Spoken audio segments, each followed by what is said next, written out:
உத்தரப்பிரதேச மாநிலம் ஆக்ரா சென்றடைந்த தமிழ்நாடு எக்ஸ்பிரஸ் ரயிலில் துண்டு துண்டாக வெட்டப்பட்ட உடல் பாகங்களோடு சிவப்பு நிற சூட்கேஸ் கிடந்த சம்பவத்தில் திடீர் திருப்பம் ஏற்பட்டுள்ளது.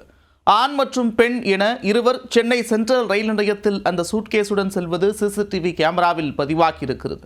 சுமார் 350 சிசிடிவி கேமராக்களை ஆய்வு செய்ததில் போலீசாருக்கு கிடைத்த முக்கிய தடயம் என்ன?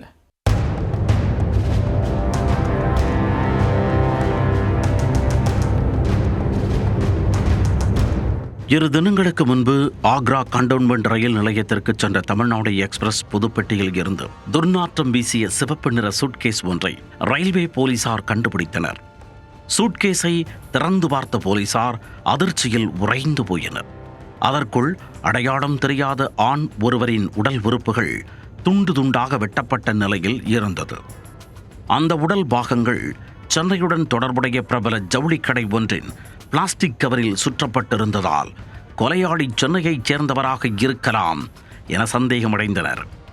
இதையடுத்து தனிப்படை அமைத்து தேடுதல் வேட்டையை தொடங்கிய ஆக்ரா ரயில்வே போலீசார் இந்த கொலை எங்கு நடந்தது, சடலம் யாருடையது, கொலையாளிகள் யார் என்ற கேள்விகளுக்கு விடை தேடி தமிழக ரயில்வே போலீசாரின் உதவியை நாடினர்.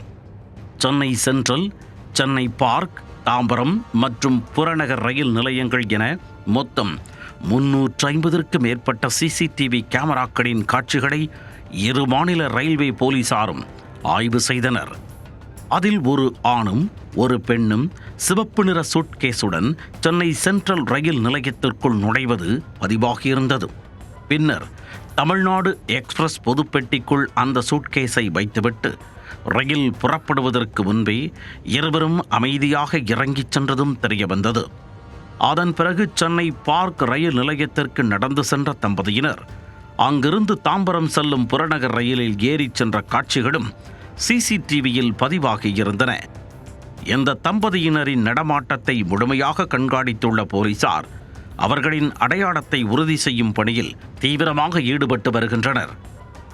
ஆக்ரா மற்றும் தமிழ்நாடு ரயில்வே போலீசார் இணைந்து தடயவியல் ஆதாரங்கள், சிசிடிவி காட்சிகள், பயணப் பதிவுகள் உள்ளிட்ட அனைத்து தகவல்களையும் ஒப்பிட்டு கொலைக்கான பின்னணி மற்றும் சடலத்தின் அடையாளத்தை கண்டறியும் முயற்சியை தீவிரப்படுத்தியுள்ளனர். இந்த மர்ம வழக்கில் குற்றவாளிகளை நெருங்கிவிட்டதாகவும் விரைவில் அவர்கள் பிடிபடுவார்கள் என்றும் போலீசார் தெரிவித்துள்ளனர்.